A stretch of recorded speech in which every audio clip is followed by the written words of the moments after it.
Hello everyone and welcome to this video. This video is about Pokemon Reproduction Cartridges. I initially wanted to split this into two videos, but well, let's put it this way, the first part wouldn't have been very interesting, at least in my opinion. That's why I'm just gonna stick to this part only, which is part 2, or like the only part that survived. And it's all about Pokemon Reproduction Cartridges, to be precise. Reproductions of the Gen 3 Pokemon games. These are all reproductions. I also have real games, by the way. Don't worry, but I'm going to talk about these today. Right? We're also going to talk about the real games because that is necessary to explain some of the stuff I'm going to explain to you in a second. But anyways, so what's this video about? Right.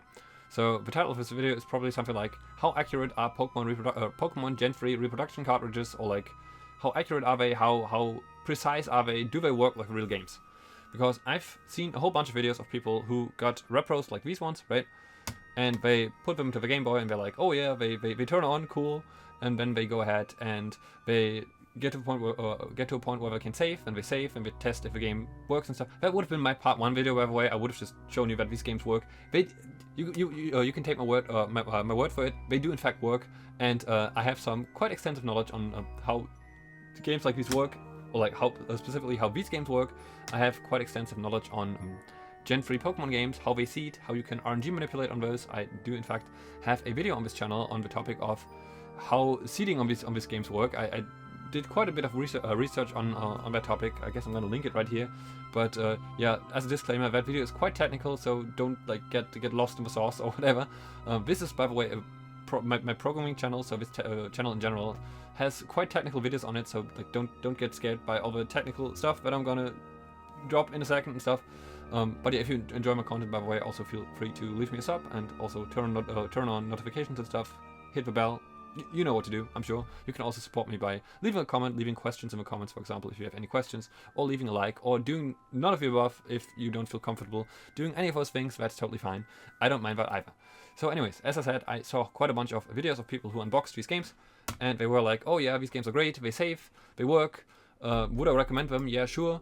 They work almost like a real deal, right? If you just want to play through them, they work almost like a real deal. And I got kind of caught up on that because, as I said, I have quite a bit of technical knowledge on these games, and it was like, do these things really work almost like a real deal, or do they indeed work like a real deal, right? That was the question I was posing to myself, and that is what we are going to find out together today. Well, I already found out, and I'm just showing you my findings, basically. But yeah, that's what today's video is all about. So let's jump right in, I guess.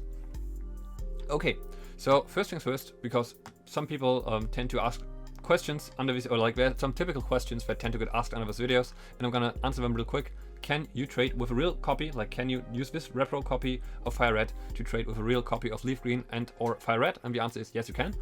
You can totally do that. You can not transfer these Pokemon. I haven't tested, but I'm like 99% positive and sure that you cannot transfer from a Repro cartridge upwards to a Generation 4 or 5 or whatever game. You cannot do that. And that, yeah, I'm gonna get back to that in a second. That has to do with how these games save. Basically, the newer games can't read the save file on these games, but we can trade, right? They report to real copies that they are also a real copy, and they can just trade just fine. I've already done that. I know that works. So you can copy over to real version of, like, to a real Pokemon game, right? And then you can just transfer upwards from there, because these Pokemon work like real cartridge Pokemon in any other situation, but you can't like directly transfer upwards from the Repro itself, basically. So that doesn't work, but you can trade to other Gen 3 copies, like to real Gen 3 copies, and then you can just transfer forwards from there. So that totally works. Another question that often gets asked is, do these come with a battery? Or like, do Ruby, Sapphire, and Emeralds, like these ones right here, do they come with a built-in battery? As in, do they have like real-time events? Do berries grow on there? Can you play the lottery and stuff? And the answer is, if you look in here, well, I can't show you, but I can look myself. There's no battery in here. In other words, there is no clock-based events in these. You can, however, I've seen videos on that.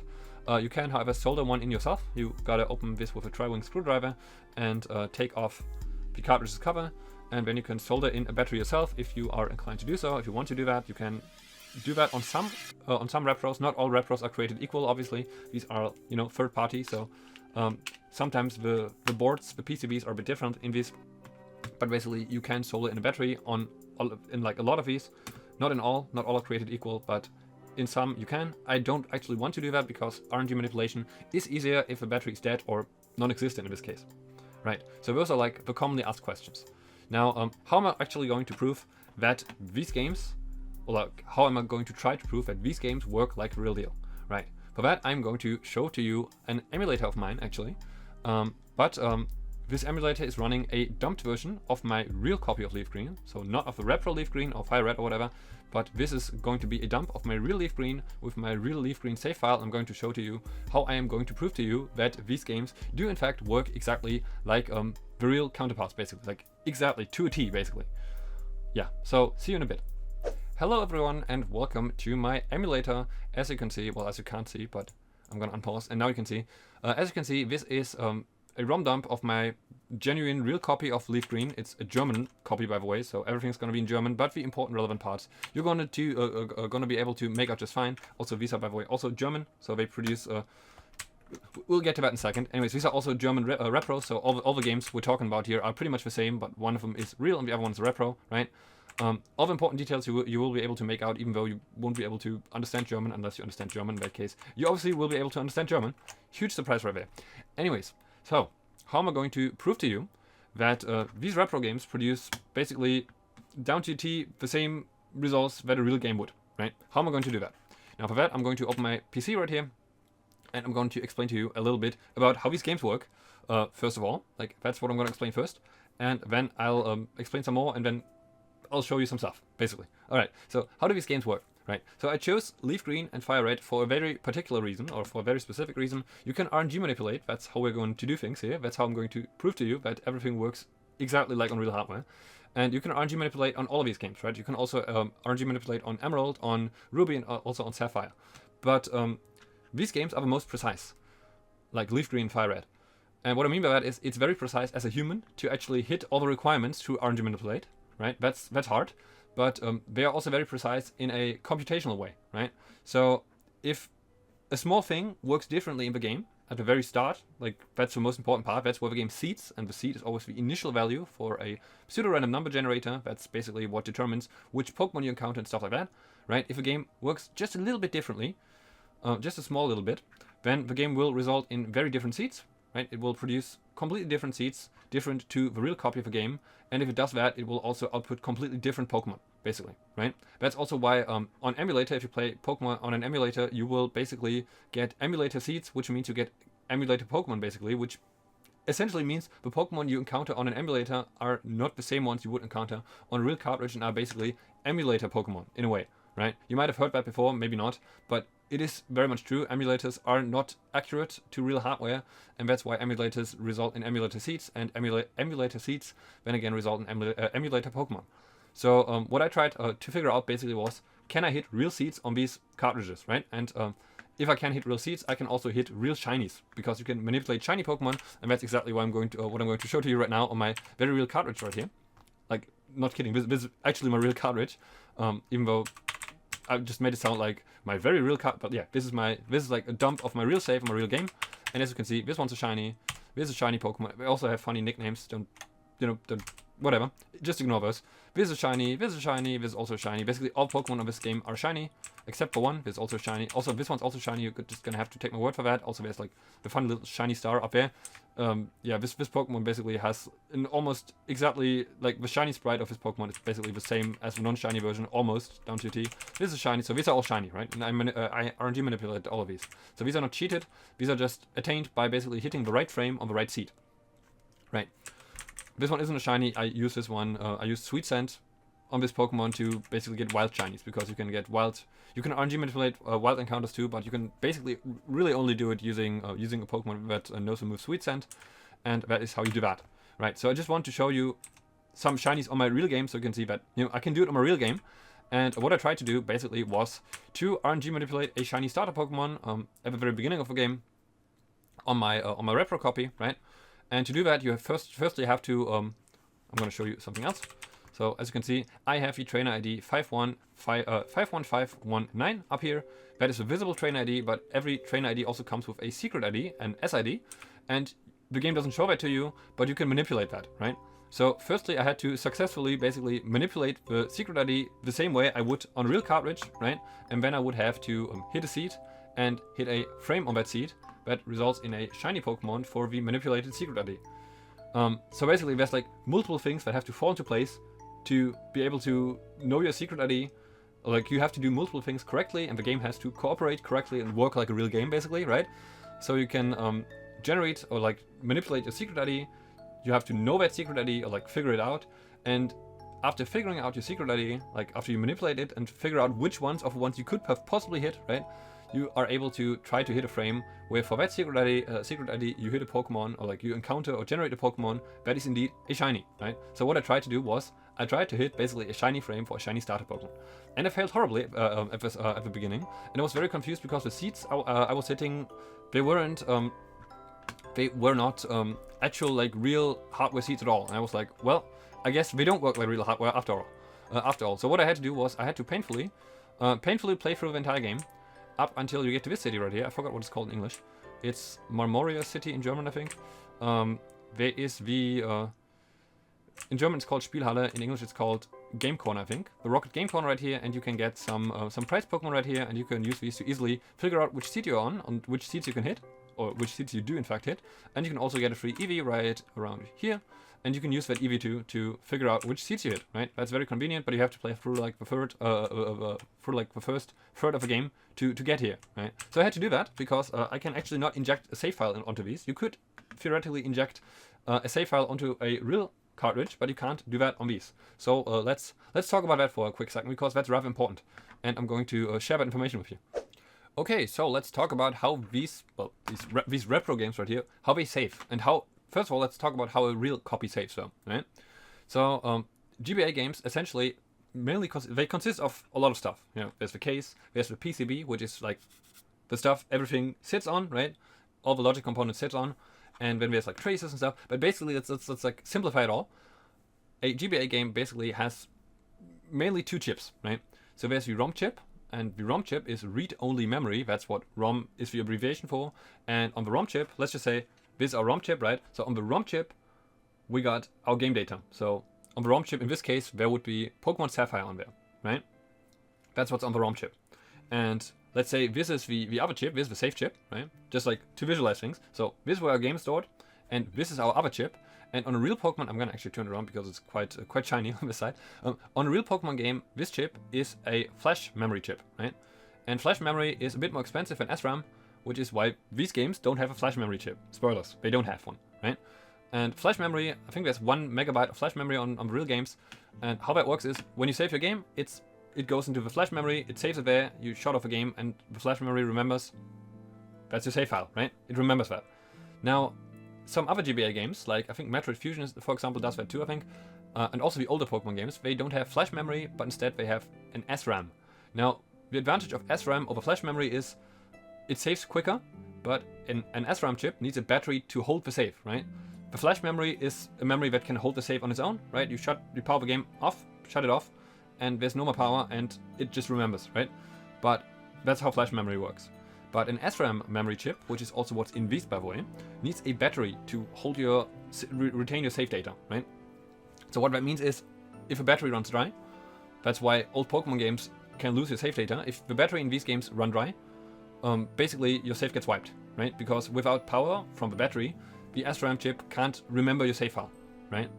And usually, as I said, Metroid Fusion, for example, is a different GBA game that uses SRAM for saving. It saves a little bit faster than the Pokemon games, and it can only retain your save data as long as the battery is powered in that thing. But as I said, these things don't have a battery, right? So how on earth, right? How on earth do these games remember the save data, right? And the answer to that is quite simple. The answer to that is indeed quite simple. That's also why I can't patch a different save file onto these. You could do that with a tool called GBA Backup Tool. You could indeed patch a save file onto a real Pokemon cartridge because, you know, they use flash memory. You just write it into flash memory and that's that. But you can't do that with these because these save very differently in a very, I guess, crazy unhinged way almost. But it's very special. I have not seen a real game do it like this because you wouldn't need to, obviously. We save into the ROM, right? And as I said, the ROM is read-only memory. So how in the hell do these games write something to read-only memory? And my answer to that is I have no idea. I guess they either reflash the game while we play it, or the ROM isn't actually read-only, and or like it can disable the read-only part for like a split second, right into the ROM and save the game there. Basically, in the ROM, as I said, so right, this is the ROM, and this is the SRAM, I guess. or like flash. Like in a real game, this would be flash, but on the Repros, this is SRAM, right? So the game has all its data in the SRAM while you play. Then you press the save button, and on a real game, the music never stops. It just keeps, you know, playing the music in the background. It saves the game into the flash memory, and all's fine in the world, right? But on these ones, on these Repros, it has the save data in the SRAM. The music stops, and the reason the music stops is the game basically pauses itself and starts running some other code. And the other code takes the content of this, right? The content of the SRAM, transfers it to the ROM, right? There's some, like, the Pokemon ROM doesn't fully utilize the entire ROM. There's some part of a ROM that gets allocated by the people who make these, basically, that is just empty. Like, there's no game data in there because it doesn't fully utilize the ROM, which I guess that makes sense, right? So it allocates some addresses from here that are just empty. It writes your save in there, and when you boot up the game the next time, in the first, I think it's around 20 frames, before the actual game boots up, the game just reads the ROM, like that part of where your save file is, stored in the ROM. So in the game itself, basically, it reads that back into the SRAM, injects it, basically, and then it starts the actual game, right? So after that, the game just starts, as it always would, and it has your save file in there, as if it's always there, but it just isn't, right? Which is also why you can't transfer the Pokemon up, like from this copy, for example, from this Repro, you can't transfer it up into Gen 4. I haven't tested that, but I'm pretty damn confident that it won't work, because you can actually not, like, you can also not dump the save files, or like inject your own save file, because this game has like custom logic, like these Repros, at least mine do. Older Repros work differently, I think. Newer Repros in the future might also work differently, but these ones don't actually store the save file where it would be normally stored. In a really crazy way, they just load it from the ROM and also write it to the ROM, which you would never do on a real game. But like, these aren't real, like, officially built games, right? So they do things however the hell they want, basically. And yeah, so that's how saving works in these games, right? And the reason I'm explaining all that to you is because it's actually relevant to RNG manipulating on these games. The reason I wasn't able to hit the seeds I normally hit on my real cartridge is, yeah, I calibrate for seed, let's say, whatever, the seed that appears on frame, because you get vaguely, it's not entirely true, but I'm going to simplify it, you get vaguely 1 to 2 seeds per frame, basically. Let's just say, to keep it simple, you get 1 seed per frame, right?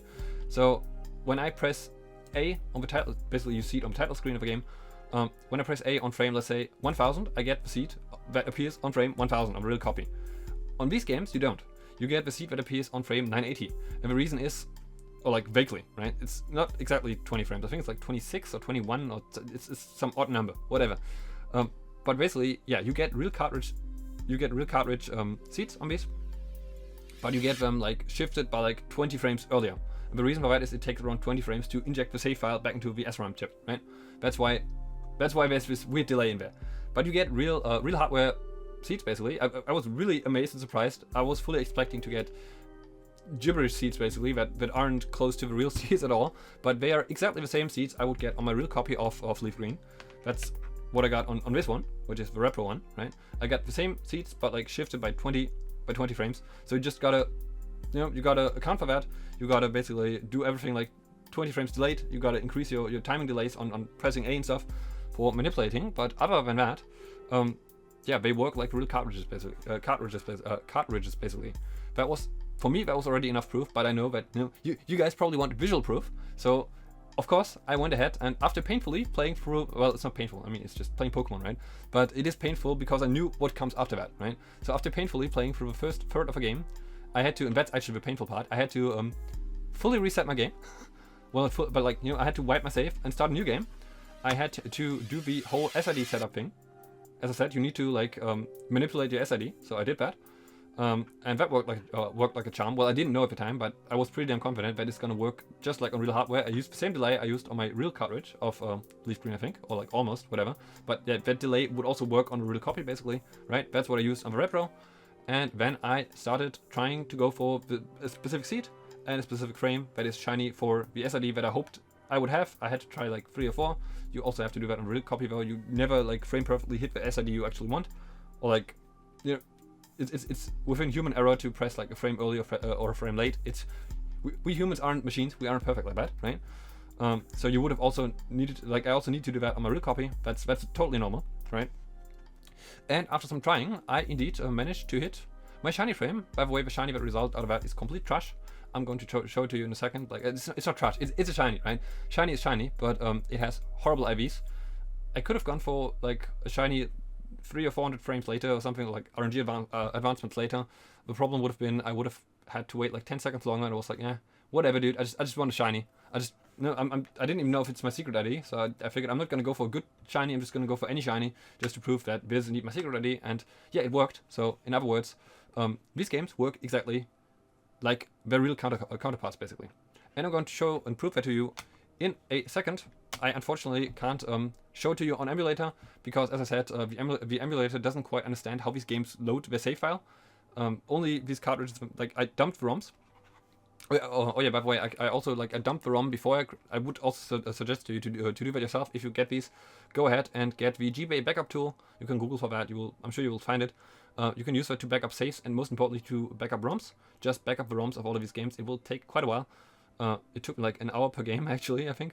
But yeah, I backed up all the ROMs before I ever played them, and then I also took another backup after I created the save file, and the hash checksum whatever of the first ROM and the second ROM. They are both good dumps, by the way. They both work, but the checksums of both of those were completely different. In other words, yeah, how can that be? Obviously, one of them has my save file in it, and the other one didn't. So you know, that's another way of proving that these games indeed. For me, that was another way of proving that these games indeed save to the ROM instead of saving to the SRAM or flash or whatever, because they don't have a flash chip. They just have an SRAM chip and no battery. So that's how we do that, how we get around that. So yeah, I guess I'm going to show you my shiny, my shiny Charmander, my shiny starter real quick. Alright, so I actually RNG manipulate on my GBA, not on my DS, but the DS is a bit better screen-wise. As I said, I can't show you on emulator because the saves don't actually load up on emulator. I'm actually showing this to you on my actual, like on the actual cartridge, it's inserted into the cartridge slot right there. So, you know, this is like the actual Repro card right now. I'm showing this to you on the card because I can't show you on emulator. The emulator doesn't quite understand the save files of these, obviously. As you can see, I have a different trainer name, if it will actually focus on the screen, please. It says Raffian right there, which is indeed a name of a Monster Hunter monster, because, you know, I thought I was gonna be a funny guy and name myself after Monster Hunter monster, because why not? Also, my trainer is female because, you know, the monster is female, and also because that makes it a bit easier for me to differentiate between my real copy and my Repro copy. Anyways, I'm gonna open up my Pokemon right now, and as you will be able to see, also I think you can see my funny little phone case thing that has a cat on it. Yeah, you can totally see that. Yeah, I have a cat on my phone case. Don't ask. I like cats. All right. Anyways, as you can see, this is a Glumanda in German, and in English it's a Charmander, and it is shiny. I'm gonna try to focus on that star. Oh, a shiny star. I hope you can see it. Yeah, as you can see, it's quite a bit more. It's actually not focusing right now. Please, phone, please. Yeah, there we go. As you can see, it's female. It has got a shiny star there. It is indeed shiny. It's like a bit more yellow than the original one, which not the non-shiny version would be like a bit more orange. This one's a bit more yellow, and obviously this is the best shiny starter you can get because it turns into a black Charizard, which is, you know, regardless which, personally my favorite is Bulbasaur in terms of Kanto starter Pokemon, but clearly this is the best shiny Kanto starter because it turns into a freaking black Charizard. I mean, come on. That's just cool. Anyways, yeah, as you can see, it has abysmal stats. This is I think it's got close to 0 in all the IVs that it could have. So as I said, there would have been a much better starter shiny with good IVs 300 or 400 frames later or something. But I figure I'm just going to settle for this because I didn't feel like waiting another 10 seconds for every attempt. But yeah, this is indeed a manipulated shiny starter on a Repro cartridge, and I encounter this on a real seed. So the seed I encounter this on appears in a spreadsheet, basically. So there are spreadsheets for every game, right? So there are spreadsheets for Leaf Green, for Fire Red, etc. And the seed I encounter this on is a real hardware seed. So this seed right here, I could also hit. So feasibly, I could basically hit this very same Charmander on my real copy, right? Because that's how that works. It wouldn't be shiny because I have a different secret ID, but I could basically clone this Pokemon. I could get a clone of this Pokemon on my real copy by just basically, I would have to retime it a bit. I would have to press A on a different timing interval, as I said. That is a result of the fact that whenever this game boots up, right, the white screen is white for a little bit longer than on the real copy because it has to inject the save file. But other than that, other than saving, right, because this game, as I said, it's not the original ROM, it's patched a little bit so it actually saves properly, but other than that, this game indeed produces the exact same seeds, the exact same frames, RNG advancements, etc., like a real game would. So in other words, this game pretty much isn't almost like a real game. This game, in terms of software at least, you know, the casing is a bit wonky, it doesn't like the cartridge, it doesn't fully fit or like perfectly fit into the cartridge slot right there. It's a bit crooked, but other than that, you know, on the software side of things, this game basically, other than the save patch, as I said, works exactly down to a T like the real game would, basically. So that's what I'm trying to say here. So yeah, I guess that sort of concludes this video. As I said, if you still have any open questions like how in the hell do you go ahead and RNG manipulate in these games, how does that work, you're a wizard or something, I have on my German channel, which is my other channel, I have a German guide on this. I'm gonna link that maybe right there. There's a whole bunch of English guides on how to do this by I'm a Blissey. I'm not gonna link to that. Maybe I'm gonna link to his channel in the description or something. I don't know. Whatever. I'm sure you can. I'm probably not even gonna link to my own video because I'm probably gonna forget to put the link in right here. I hope I'm not a dumbass and actually remember to put that link in or whatever. In general, I hope I remember to link all the stuff I mentioned in this video. But yeah, there are English guides by I'm a Blissey. You can find him on YouTube by searching for I'm a Blissey, right, or just for Blissey. Blissey's guides are in English and they're quite good on how to RNG manipulate on basically all of the games, including Leaf Green, which I don't have in my hand right now because it's still my DS. Obviously, there's a German guide for the German people, hello there, like me, for example, on my German channel that I created, and that's how you can learn how to do that. And other than that, I guess, yeah, just to reiterate, these don't come with a battery, as in, like, there's no real-time events in these because there's no battery soldered in. You can solder in one yourself, that you can definitely do. Well, I don't know if you can do it, but like people that can solder, like me, for example, could feasibly do it. I don't want to do it because manipulating, like RNG manipulation, is basically not really feasible in games where the battery isn't dead yet. So that's why I don't want to do it. I prefer the battery to be dead, actually. So yeah, there's that. There's that to it. But other than that, yeah, that's basically it. So yeah, these can also trade, as I said. At least mine can. That's another disclaimer I should put out there. Not all repros are created equal. I think I mentioned it earlier already, but yeah, like, so that's how my repros work. Mine work exactly like real hardware, but if you've got like a bad repro that's like badly made or whatever, there is indeed a possibility that they will produce different seeds. There is a possibility that they will not work at all, that they can't save or whatever, but mine save and work like real hardware, basically. And that's what I was trying to prove with this video, like that's what I was trying to research, basically. And the answer is, yeah, they produce real hardware seeds, they produce real hardware frame advancements, they basically work down to a T exactly like the real version of this game would. And yeah, that's, as I said, that's what I tried to prove. That's what I did indeed prove, at least to me.